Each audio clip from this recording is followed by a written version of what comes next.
Joan of Arc.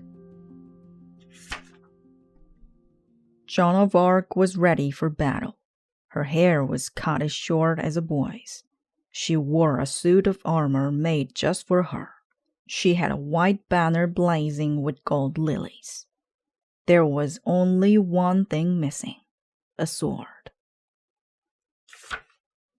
Joan had seen the sword she wanted in a vision. It was an old sword hidden in a nearby church. Joan sent a messenger to the church to look for it. Just as Joan had said, he found an old box behind the altar. Inside, there was a sword covered with rust. When the sword was cleaned, the rust fell away. The blade sparkled in the sunlight. The messenger raced back to Joan and gave her the sword. She held it high. She knew it would bring France victory. When the time came, Joan jumped onto her horse and charged into battle. The French army saw the flash of her sword. Her bravery gave them the strength they needed. The French triumphed. 17-year-old Joan of Arc had won her first battle.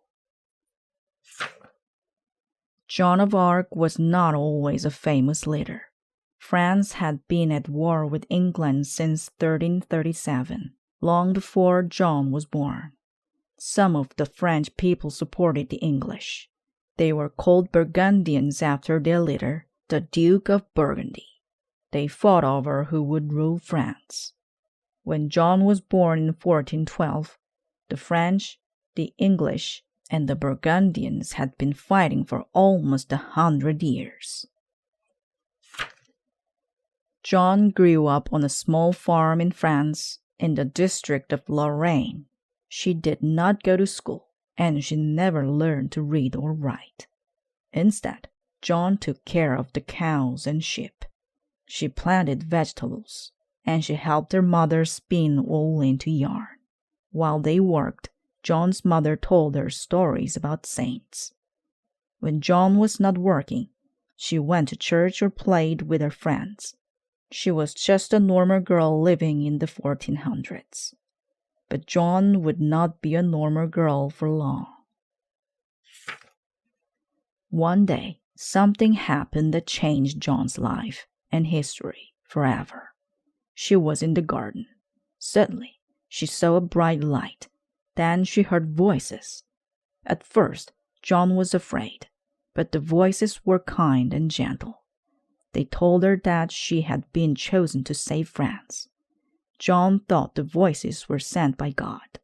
She made up her mind to do what the voices told her. She made up her mind to save France. French legend said that a girl from Lorraine would be the one to stop the fighting and save the country. Could Joan be that girl? The voices said she was. After that first day in the garden, the voices came back to Joan again and again.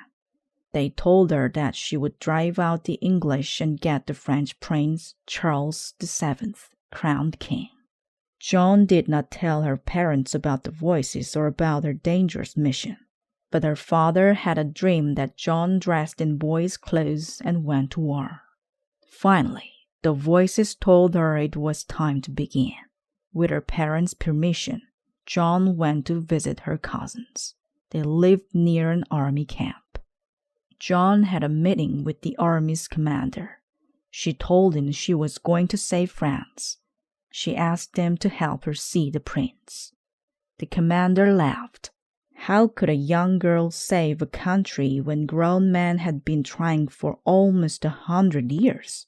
He sent Joan away. Things got worse for France. The city of Orleans was surrounded by the English. Its people were starving. They could not hold out much longer. On her 17th birthday, Joan went to see the commander again. The commander was willing to try anything now. He agreed to help Joan. He gave her a horse and a suit of armor. He asked a group of guards to escort her to the town of Shana, where the prince was staying. Traveling was dangerous, so Joan cut her hair like a boy's. She dressed in boy's clothes under her armor. Her journey would be safer that way.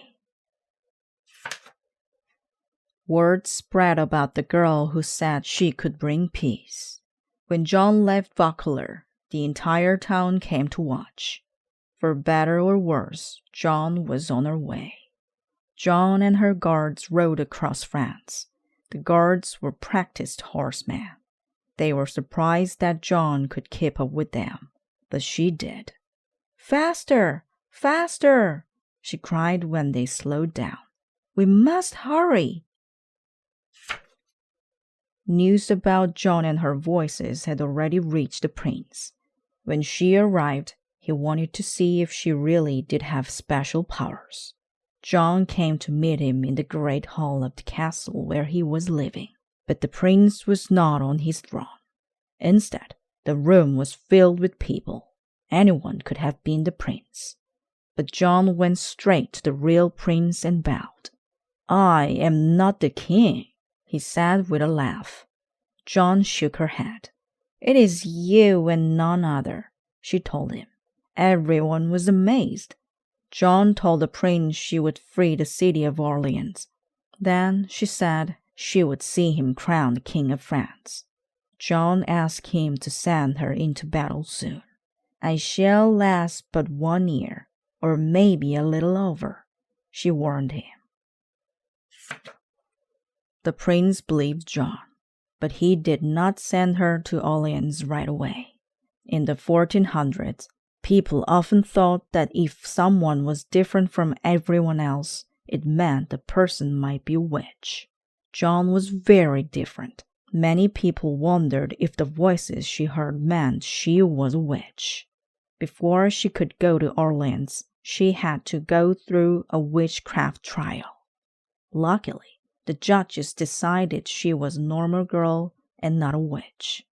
She would not always be so lucky. The prince gave Joan a new suit of armor and a white banner decorated with lilies. Joan's voices told her about the hidden sword.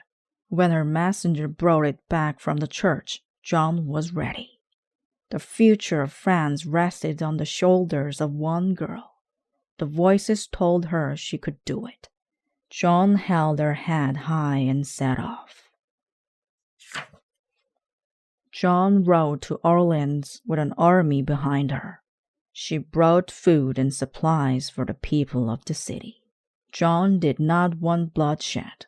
She told the English to save themselves and surrender, but they did not listen.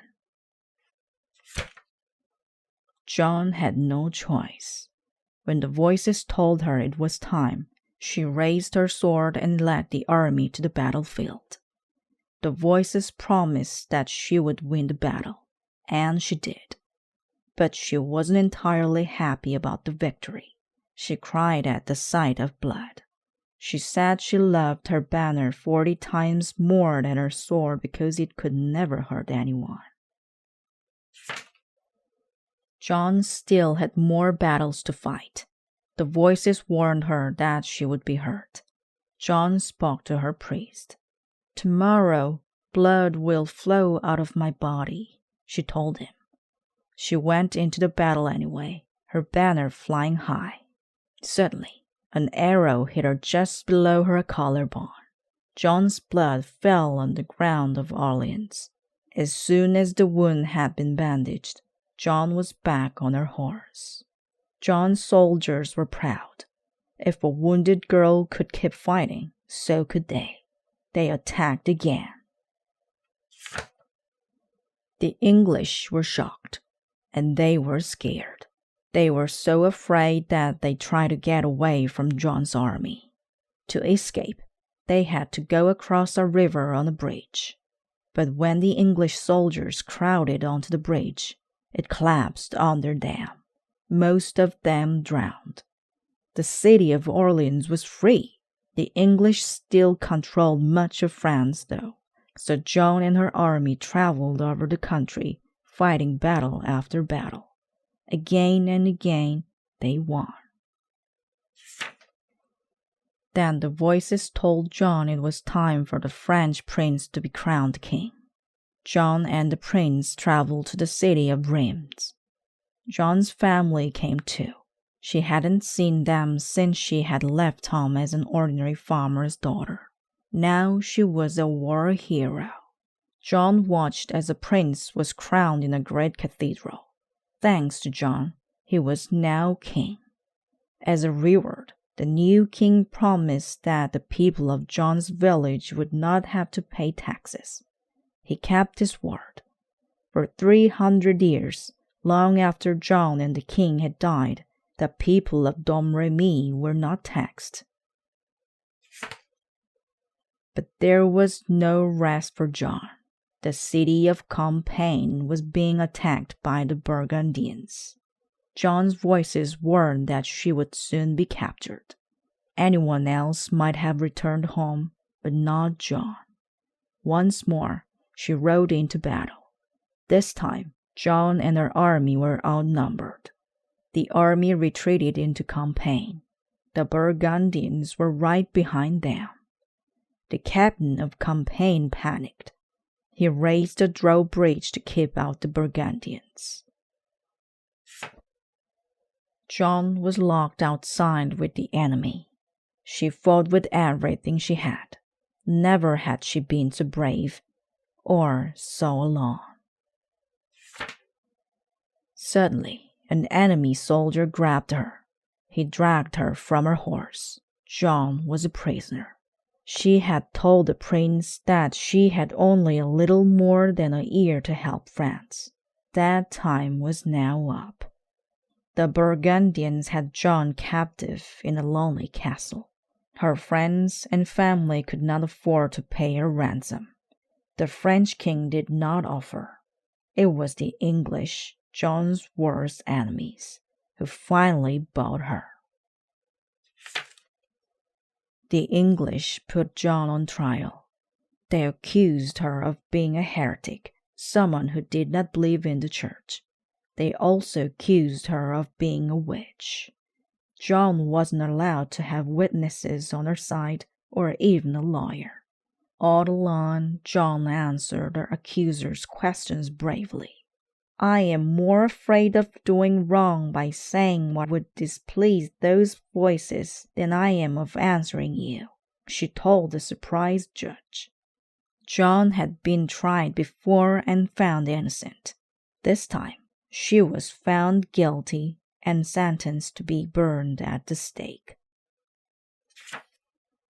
The man of the court told Joan that the church was abandoning her. For Joan, this was worse than being burned alive. She cried and did exactly what the court hoped she would. Even though it wasn't true, she told them she had made up her voices. Joan was taken back to the prison. Had she escaped the stake? Joan tossed and turned all night. Finally, she made a decision that would cost her life. When the priests came to see her, she told them that she could not lie. The voices were real to her. A few days later, Joan was taken to be burned. She was tied to a stake. Someone in the crowd handed her a little wooden cross. Joan held it as the fire was lit. She was only 19 years old. At the end, even her captors saw her goodness. Many of them cried and turned away at the sight of the fire. One man said he saw a dove fly out of her mouth. "We are lost," cried another. "We have burned the saint." Joan of Arc was called many things in her lifetime. Savior, heroine, witch. Nearly 500 years after she died, the Catholic Church named her saint. The world will never forget the farm girl from Lorraine, Saint Joan of Arc.